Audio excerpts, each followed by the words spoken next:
Vadakara sand banks അഴിമുഖത്ത് തോണി മറിഞ്ഞു കാണാതായ മത്സ്യത്തൊഴിലാളിയുടെ മൃതദേഹം കണ്ടെത്തി. അഴിത്തല മുക്രിവളപ്പിൽ സുബൈറിന്റെ മൃതദേഹം അയനിക്കാട് കടൽ തീരത്തോട് ചേർന്ന് ഉച്ചയ്ക്ക് 2:30 കണ്ടെത്തിയത്.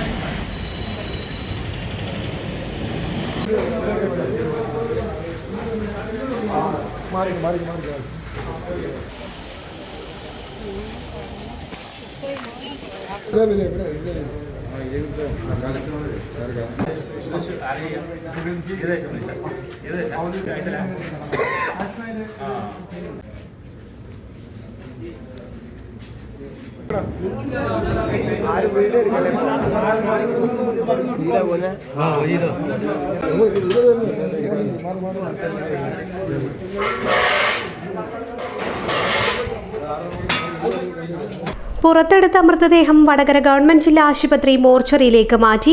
കരിങ്കൽ കല്ലുകൾക്കിടയിൽ കുടുങ്ങിക്കിടക്കുന്ന നിലയിലായിരുന്നു മൃതദേഹം. കടൽ തീരത്തുള്ള നാട്ടുകാരാണ് മൃതദേഹം കണ്ടത്. സുബൈറും മകൻ സുനീറുമാണ് അപകടത്തിൽപ്പെട്ടത്. സുനീർ നീന്തി രക്ഷപ്പെടുകയുണ്ടായി. ചൊവ്വാഴ്ച രാത്രി 11-ന് ശേഷമാണ് സംഭവം. മിനി ഗോവയുടെ സമീപം പുഴയും കടലും സംഗമിക്കുന്ന ഭാഗത്ത് മത്സ്യബന്ധനത്തിനിടയിൽ തോണി മറിയുകയായിരുന്നു. ശക്തമായ കാറ്റും ഒഴുക്കുമാണ് അപകടത്തിനിടയാക്കിയത്. കോസ്റ്റ് ഗാർഡും ഫിഷറീസ് റെസ്ക്യൂ ബോട്ടും മത്സ്യത്തൊഴിലാളികളും രാത്രി മുതൽ തന്നെ പരിശോധന തുടരുന്നുണ്ട്. ഇതിനിടെയാണ് മൃതദേഹം കണ്ടത്.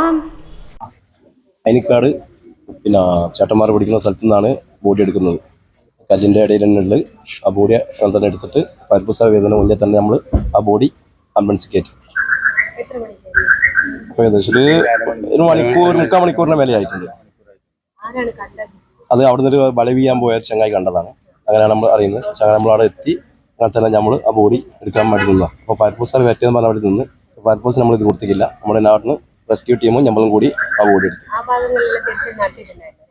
രാവിലെ തെരച്ചിൽ നടത്തിയിട്ടുണ്ടാവും. അന്നേരം വെള്ളം വെയിലും ഇപ്പം വെള്ളം ഇറക്കാണ്. ആ സമയത്താണ് ഇപ്പം ബോഡി കണ്ടത്.